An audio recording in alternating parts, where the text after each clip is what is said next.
Ladies and gentlemen, it is the third anniversary, I'm pretty sure third, of what I like to call the hip hop battle of all hip hop battles. This might be the last time that it felt like we had an omniculture, and this might be the last major event that's taken place in culture this size. And we're talking about Drake versus Kendrick. Now, people are asking me, what are you going to do for the anniversary, which has become a holiday at this point, which I understand because we all went through something major. And I didn't want to just re-react to the songs, right? My bad. I'm still recovering my voice from the Baby Keem show. So what I've been doing is I've been covering the behind the scenes of the people that were around and stuff like this. And today we got RZA talk about what he felt about Meet the Grams. And we got a video of Stat Quo, actually a phone call that he had with Punch, about after Meet the Grams. So let's get right to it. You know, to me, Resurrected the hip hop legend. Hit that thumbs up button for hip hop, baby, because it's a beautiful moment. when Kendrick wrote that lyric to his son, to his daughter, to his mom, and yo, G, he broke him apart. that was deep, bro. He broke him apart, bro. That was deep, bro. I was just like, that lyric was strong as Nas writing the Cormega. Now, Riz is somebody who's been around forever. Riz has been around for the Tupac Biggie. Riz has been around for everything, right? East Coast, West Coast. He's been around for some Wu-Tang beefs. And this is back when there was camouflage chameleons. You understand me? Running around with their faces covered in dirty hoodies with scuffed up Timbs and machetes. He's been around. So for him to, that's why I keep telling people, like, this isn't a thing. I said this during it when it was live. This isn't a thing about just being a hype beast or being a part of the moment. I could tell from being in hip hop my whole life, at that moment when the battle started, I said, this is different.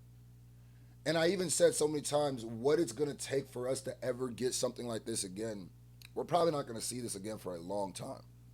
There are no artists as of right now that we can say if it went down would cause that. No, those artists probably haven't even started rapping yet, haven't even caught their wind yet, or might not ever come out again with the way that the monoculture has died. But you see, yeah, like I said, Nas was around for Biggie. Nas and Jay. He's comparing Meet the Grams to Nas writing with Cormega. And that's why I keep telling you, like, Meet the Grams is a different type of diss track. That was a different type of diss track. And as the years go by, and as I get more and more people's takes, it puts me in a position where I go, there was no winning when Kendrick was willing to go to Meet the Grams. That's when we should have known there was no winning for Drake. There was just going to be a mitigation of blood. Though you were going to just choose, you're going to give a pint or an ounce. That was your choice. Those were your only choices. Writing the Cormega. You know Oh, what I I mean? thought you were gonna go Ether, but No, the song the Cormega, bro. One Love. For us who live this shit, Nas wrote one of the best rhymes in history with that and the other song they gave you power. I gave you power. He's writing from the.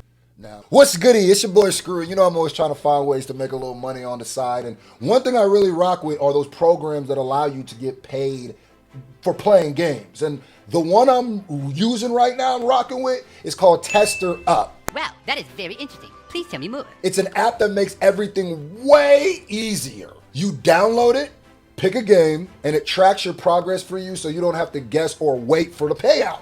This finna be a breeze. Out of everything I've tried, they've had the best payouts, and that's why I'm really rocking with them currently. So here's how it works. Now, obviously, mobile games need people to play their games. Instead of just running ads, they pay Tester Up to find people who will actually play. Oh, say less. Tester Up connects you to those games so you actually get paid for the time that you put in. When you sign up, there's usually a bonus offer that pops up. Start with that one.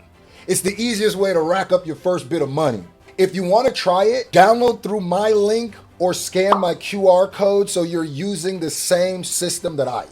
There's a lot of random programs out there, but this is the one that's paying out the best. There can be only one.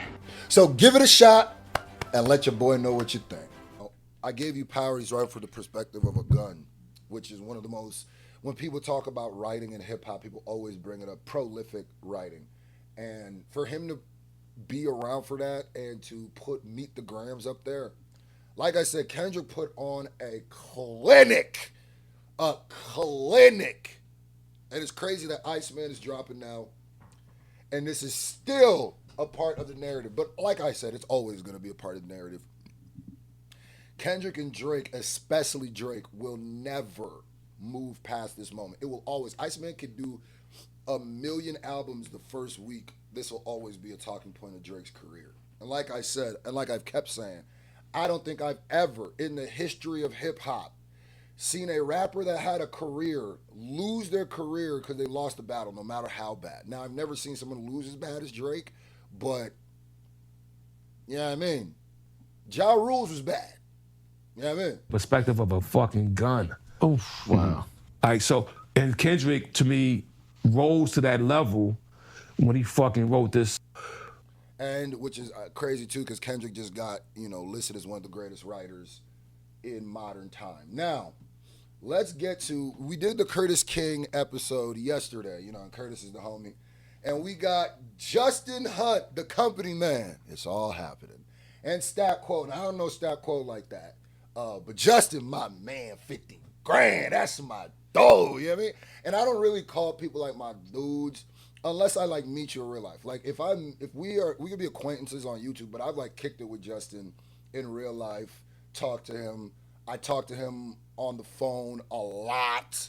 This is one person that before I started doing YouTube, I looked up to, I watched, I knew of. If you know hip hop, you know. So it's just dope. But enough glaze. Let's get to Stat Quo talking about actually a conversation with Punch, or Top, my bad. Top always has been popping up the last 2 days. Top was the one telling everybody, hey, or Punch, I keep saying this, hey, it's coming. So there was a warning that Stat Quo got. What was it? 616 in LA was first. Then Family And Matters. Then Meet the Grams. Okay, then he dropped me the grams. I remember, this is what was crazy. Actually, I remember calling Top.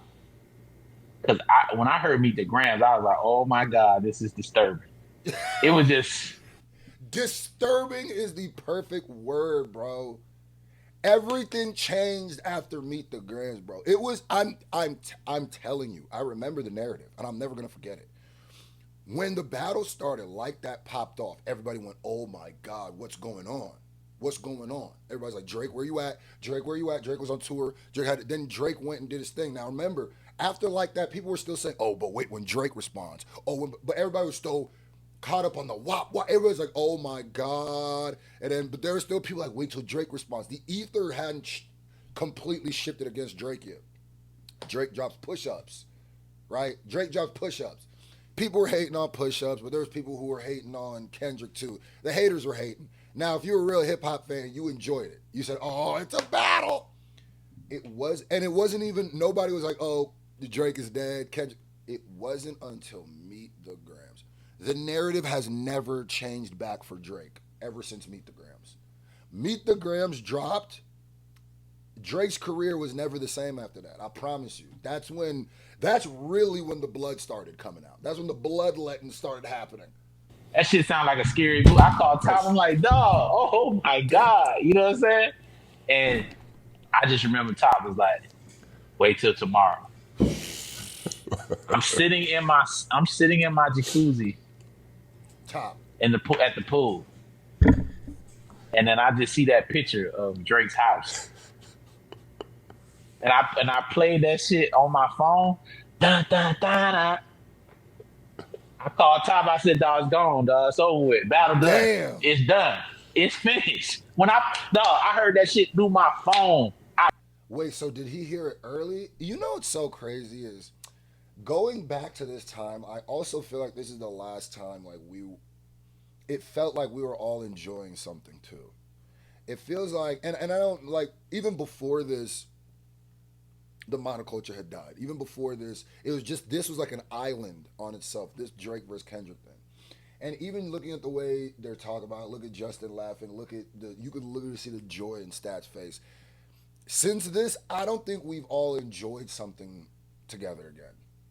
That's what it feels like. It feels like we've gotten a lot more into curmudgeons, and we got a lot more into hate culture and into just not liking anything from this. Like, this was the last time it felt like it was like we were all one village, one community, laughing, dancing, going ooh together. And then ever since then, it's not really been about the music. It's not been about the lyrics. It's not been about none of that. Like, so I knew it was over. I didn't even get through the whole song, Justin. It was first verse. I called Top because nigga had just told me wait till tomorrow. Top told me it was over with. The night before, I said, dog, meet the Grams. I'm thinking meet the Grams before. I'm like, bro, he up. He killing it. He winning. It's over with. Because when I heard meet the Grams the night before, I was like, oh my God, he's on a level of treachery that I didn't think he could go to. that's how we all felt. We didn't know where Kendrick was going to go in the battle. That's when I went, okay. So he a serial killer. Okay. That was like in the part of the movie when it reveals, like, that was the monster reveal. That's when as a culture, we didn't know who the werewolf was. As a culture, like, who keeps at night killing all these people, eating all these sheep and destroying the city? And then it was like we were all waiting in the village square, right? And then the moon comes out, like, we're going to find out today. And the one nigga nobody thought, everybody's looking at one nigga like, I know he the werewolf. I know he the werewolf. Then in the background, God, that's what it was. Then we all turned around, like, oh shit, he's the werewolf. That's what it felt like. That's when we found out Kendrick was a werewolf. I said, oh shit. And I think that's when Drake was like, it's too late. You too into it. Because that song is so fucking dark. That song Pitch inspired black. all of the, conspiracy theories of what is Drake really doing with it. That's why I said after Meet the Grams, Drake's career was never the same. To this day, the beginning, people always hated Drake, but the real life, like, justified hate, this is where it came, and it's never been the same for Drake. This is where the biggest, like, I would say Kendrick stands made Drake op. Like, I still wasn't an op. I was on the op list until, then my name got put in the shit. But even then, this is when people start going, no, Drake needs to get erased from here. He needs to be out the culture. Itself, like, what is going on? Like, that song was, I think that was the birthplace of that. And then, Not Like Us, just, it was like, oh my God. How far in advance did you know that Meet the Grams, or there was another track that was going to be? I told you that. First of all, when we talked and nothing was out, and I told you, I said, champ, let me tell you something, dog. And I was telling you about it. I'm like, it's long. Pause. It's like it's a lot going on in it, dog. He cut it down. Yeah. How about that? Yeah. I don't know if anybody knows that, but Yeah, we knew that. Is he talking about Euphoria or is there a longer version of Meet the Grams? What is he talking about? shit was much longer. Right. We talked about that. That's why I said That's got to be Euphoria. He's talking about the first song. Yeah. I want to hear that full version of Euphoria. I hope Drake did. What if they leak it when Iceman drops? Hey, I'm going to tell you right now. If all of a sudden the full version of Euphoria drops when Iceman drops or anywhere around it, I'm going to look at you niggas like, I'm going to enjoy it. I'm going to react to it. I'm going to look at y'all like, oh, y'all evil, nigga. Listen, he got more shit to say. He has more, believe it or not, people, he has more things to say about Drake that's going to make us say, damn. So that's why I said, please diss him. Please. Because he didn't even empty the clip. He did not empty the clip. The fact that he didn't empty the clip, oh my God. Dog. Which is smart. You ain't empty the clip on him yet. He got more on dude. You know what I'm saying? That just makes me